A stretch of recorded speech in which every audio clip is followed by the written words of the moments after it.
So the next NFTs are night and rank NFTs. As I've said, there are a number of ranks within the guild that will be denoting a level of effort and management within the guild. Each rank will get issued their own NFTs so they can claim their additional incentive for their level of effort. So the proposed rank NFTs are the Round Table, the Knight Generals, the Knight Commanders, the Knight and the Player. So that NFT, we've got to work on the artwork and all of that. This will also be the mechanism where our players claim their rewards on the relevant asset groups. And in some of our voting, that NFT will have voting power. The information we will need to capture in the metadata for each NFT and rank NFT and player NFT is a unique number for the Knight. We want to give the option where you can input multiple wallet addresses. So you can, if you move, we've all got cold wallets and hard wallets. So you can claim from whatever wallet addresses are in that metadata. It will have the guild rank in there, and it will also need to have your Cornucopias game player profile unique number. Every player in that game will have their own unique number, and we need that to generate the information and the data from the API to calculate performance. So that is the guild rank NFT. The Knight player NFT is pretty similar, it's just not got the rank in there. So again, the unique Knight number, 2 wallet addresses, and your unique player number. Any questions on those, Josh? I'm looking forward to the artwork on these, by the way. I'm really excited about what these NFTs will look like. Yeah, me too. So I got a question on both the Knight NFT and the Complete Knight. With the 2 wallet thing, little thing, is that you'll be able to choose your rewards are deposited into one wallet or the other, or you'll be able to customize like what proportion goes into which wallet. So remember, it's a claimable reward. We're not distributing, we're not dropping rewards. So when you go and log into our interface, and this is all being developed with Anvil, if you connect with a wallet, it will look up what rewards you're due and you can claim those rewards. The reason we've got 2 wallets in there is you can connect. We might have 3, I don't know. It's just, we just don't want to limit it to 1 wallet because sometimes people lose wallets and keys and all of that. So yeah, that wallet address is when you go and when you go and log into the claim site, it'll look at your Knight ID, it'll look at your player ID, it will see what NFTs you've got verified in your wallets, and you can claim that reward. There's a whole lot of calculations that will need to happen, but we want to make it as straightforward as possible. And was there another question, sorry? No, I think that does it. Cool, okay. So asset staking NFTs, to allow the players and investors to stake their land and their assets with the guild, we will develop a asset staking NFT. This will detail what has been staked and what other important information, but also allow the owner of those assets to claim the rewards from the framework. So this would be structured on a smart contract that would have which would be specific to each NFT issued to identify the assets staked. So the highlighted area below is an example of where asset staking NFTs would pull rewards from. So going back to the land assets, high worth stakers and me and you who are going to stake our land with the guild, we would get issued an asset staker NFT. It would capture what land we've staked, and that NFT would then be used to claim from those reward pots. Make sense? Cool. Right, so the other NFTs are really cool, great fun. These are our artwork, any charity partnerships, competitions, and other partnerships. We've got a competition live at the moment, which is a Christmas tree competition. The best dressed Christmas tree, we will issue some NFTs on that. So these are uncontrolled NFTs, kind of. These do not have any influence on the reward structure or the reward frameworks. Okay, any questions, or should we go on to governance? Let's go ahead and move on. Cool, right, so guild governance. So as I touched on earlier, the general management of the guild at the moment is to do the right thing. And that will fall under the leadership of the guild, including the round table, the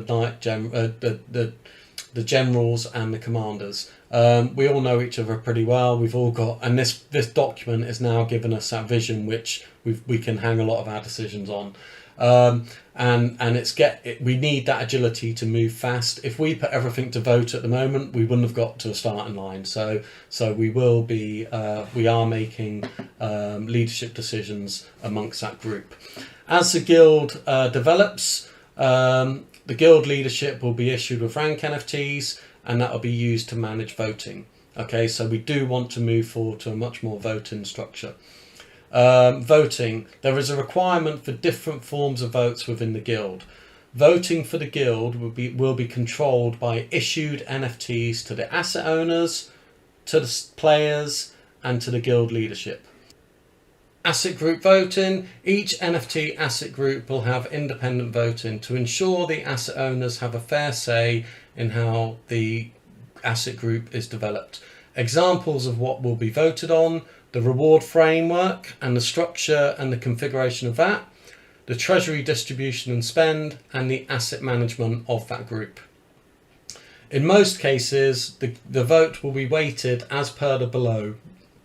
In some cases, the guild leadership will have increased voting power. It is a responsibility of the guild leadership to maintain the overarching strategy and values of the guild. So, each asset holder NFT will have one vote. The guild leadership will have 25% of that vote. Leadership voting. The round table, knight generals and knight commanders will have a responsibility to maintain the guild's vision and values. On relevant votes, a round table vote will account for 25% of all total votes. In some cases, this may be increased or reduced. There will be voting specific to strategic decisions within the leadership of the guild. This will be a closed vote. Each member of a round table, knight generals and knight commanders, all have equal voting power. If a round table vote is equal or undecided, this will go to the knight generals for the deciding vote. Okay? On the leadership voting, is it, when it says that the guild gets 25% voting power, and that's likely conceptual as well, I assume, does that mean that whatever single decision the guild decides in their collective adjudication is the vote that they will be going towards, or can inter-guild leadership voting take place if half wants to vote one way and then 25% wants to vote another way, and then maybe 25% are undecided? Would the voting power be split in that case? No. Or is it one vote? Okay. We would, like any vote, we would have to put the criteria up front, especially in the leadership voting. I would very much hope that between the round table and knight generals and the knight commanders, we would pretty much be saying, we would have a really good idea on what the right solution is, or the majority of the people would, because we are driving the guild. We've got the vision, we've got the leadership, we've got our ethics, we've got our code. So I think we will always typically make the right result or vote for the right result for the guild. Yeah, and that's why we've got the leadership voting structure there. So if there is any levels of, we would always have the criteria set up front on what we're voting for, and then when we've agreed as a leadership team, we would then contribute 25% of that vote as per that decision. Gotcha. From what I can see, I think pretty much we would always come to a general consensus in the leadership between the round table, the knights, and the commanders and the generals. even if not, I think that we each, as guild leadership, we represent the guild as a single unified entity, Yeah. and I think that it makes sense for that entity to be voting in whichever way we democratically agree on.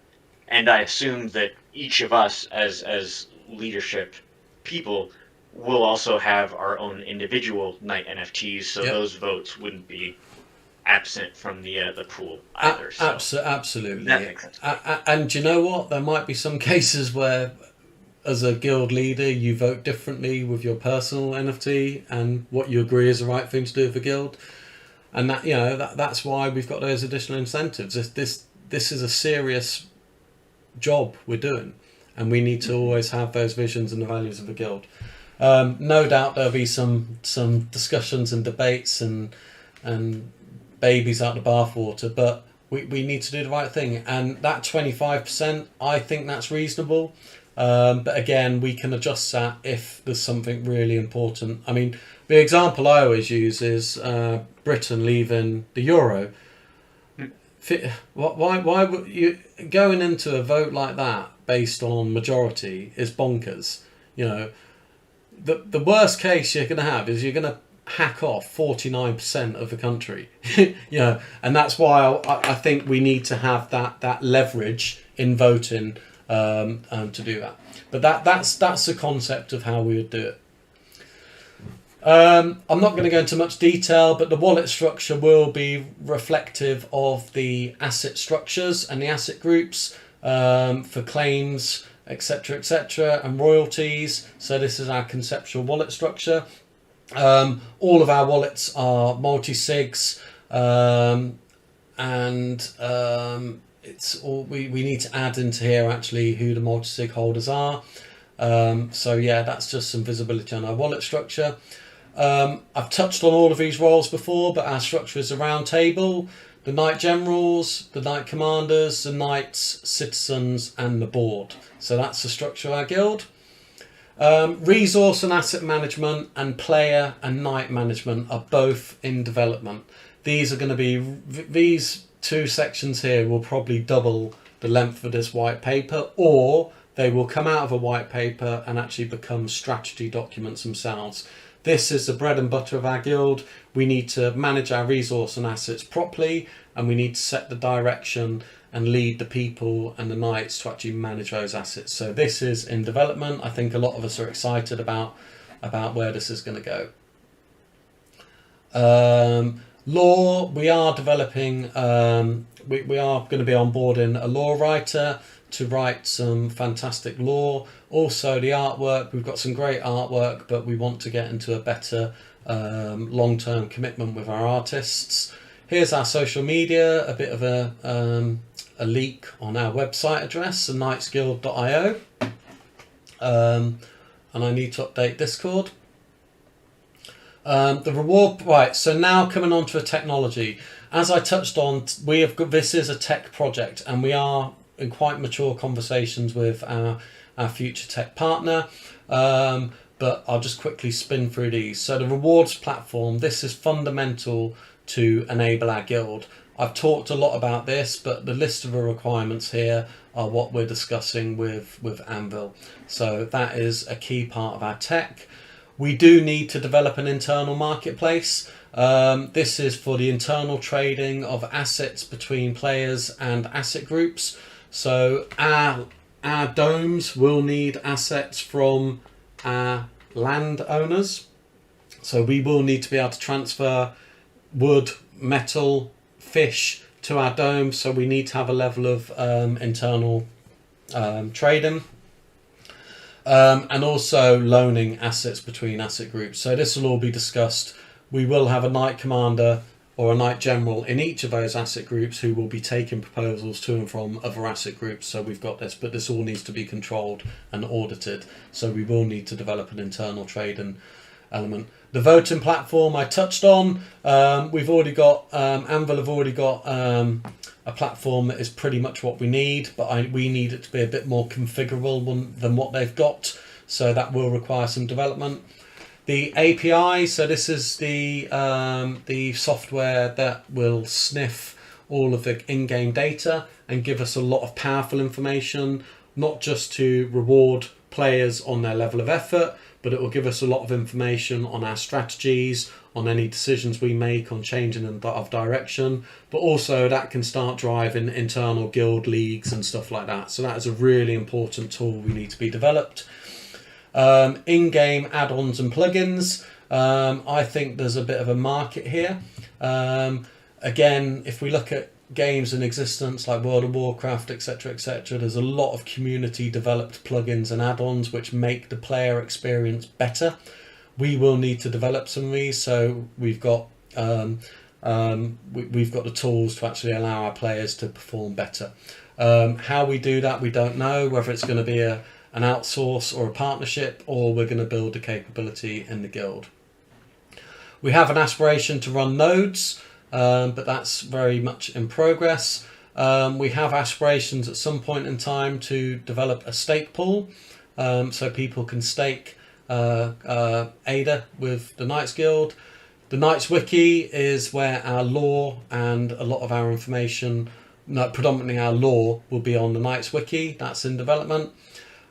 We do want to develop a lending platform.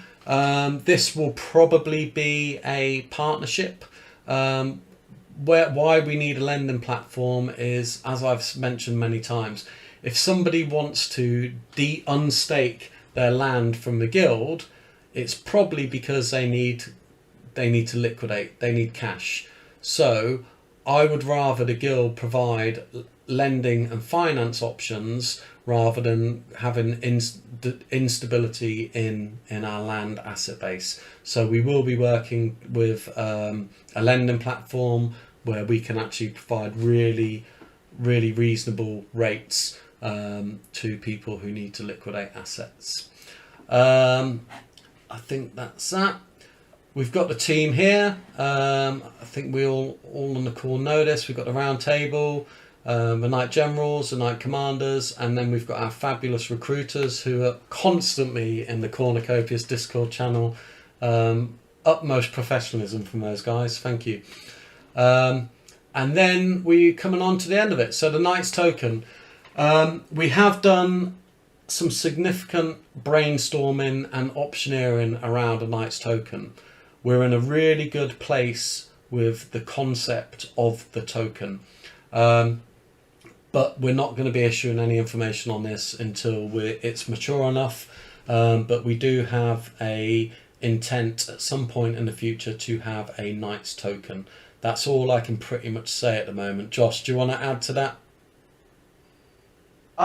Yeah, I might like to point out that a lot of projects, when they issue a token, it's very central to their ecosystem. With the Knights Guild, it's not. We can totally operate without a token being issued.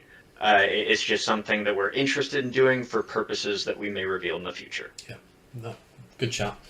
Yeah, we're comfortable that through our NFTs we've got enough incentive and enough structure to build the guild, and we've always committed we're not going to have a vanity token. That we haven't got enough time to do a vanity project, but we have got some really good utility that we can develop. But more to come on that. Potential partners, excuse me, the Blockchain Gaming Alliance. I've said the word Anvil a number of times as a tech partner. I definitely hope to have an MOU at the point of issue of this video. A lending platform partner. We're looking for guild partnerships, not just in Cornucopias, but we're looking more out into other blockchain games and traditional gaming guilds. That hasn't started yet, but it will be on our recruitment roadmap. And potential partnership for add-ons and plug-in developers, because that's a specific skill and you don't need any blockchain tech for that. That just sits on top of your interface and uses our API to sniff. So the Cornucopias Guilds Alliance, I think I've done a video on this in the past, but this is a really good alliance with all of the established guilds in Cornucopias. We need to have a representation and a voice that can influence the game. And you can see the key principles of the alliance to create a relevant alliance and guild strategies to provide a vision of the game in order to thrive and collaborate towards mutual success. Ensure all guilds operate in a fair, inclusive and ethical manner to set the standards of behaviour and the culture of the current and future guilds and their communities through the guild's charter. Develop governance and processes where required. Create flexible teaming agreements and perform due diligence when and where required and requested. Create a culture of alliance knowledge sharing and to provide a foundation for the long-standing community and supporters to complete with existing metaverse guilds to compete. So that last point is really important. When we first established the Cornucopias Guilds Alliance, it was the Knights and the Mafia. At the time, we were the only two established guilds. We are very aware that Cornucopias is getting to the mainstream now, and a lot of people from other blockchains, a lot of gaming guilds from other blockchain communities are starting to get interested in Cornucopias. We need to be able to provide and maintain stability for the community now, and compete with any drag and drop guilds from other games. So that's a really important part of the Cornucopias Guilds Alliance. This also has us a strong relationship with the game, so that's a powerful thing. And as I touched on earlier, we've got 3 roadmaps in development: the Complete Night Series roadmap, the recruitment roadmap, and the technology roadmap. They will be in the issue version of this document when it is issued. So, my friends, that has been quite a long video, which I will need to edit quite beautifully. Josh, any closing comments or questions? And also from the chat, there's been some good questions in the chat. Absolutely. Yeah, now it looks like there might be some incoming questions, but I want anybody watching this video to know that as you read through the white paper, and we will agree with you, there's a lot of ambition here that is reaching for a lot that any blockchain project might do. We absolutely have the capability to accomplish these things. That's why I joined the Knights Guild in the first place.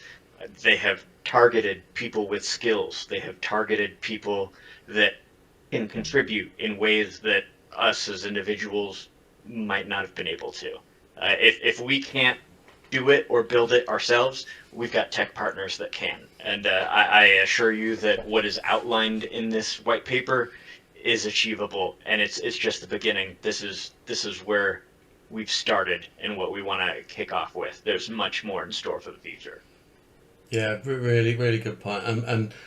And the tech we need to develop, as you said, Josh, the conversations we're having with our future tech partner who are already, Benjamin is part of our guild leadership. So we're talking to Anvil, which is part of the Benjamin group. So they're already heavily invested emotionally in the guild anyway. When I ran through all of the requirements with one of our project leaders, they were more than comfortable with our requirements. So it is exciting. They've got stuff in place that is almost meeting our requirements. We will need some specific development, but I'm really keen to get an MOU with Anvil so we can actually start moving forward on that. So yeah, really, really good point. This is feasible and it's happening and it's moving fast. Well, look, we've been quite a while in here, and I'm really grateful for everyone who's listened. And Josh, as always, your insight and questions always get me thinking. And we've also picked up a few errors in the white paper, which is always good, but I'm hoping to edit those out. But thank you so much for your time, Josh, and the team in the chat as well. I hope you all got a lot out of this. And I really look forward to this video going live on our new website. It's going to be exciting times coming ahead. So thank you all very much, and thank you, Josh, for your time. And sorry I keep looking over there because my OBS is on that screen and the whole world is on this screen. So Sorry about that. I'm not a professional content creator like your good self, but thank you very much, sir. Absolutely. No, this has been a blast, and looking forward to everything. Brilliant. Have a nice evening, everyone. Thank you. All right.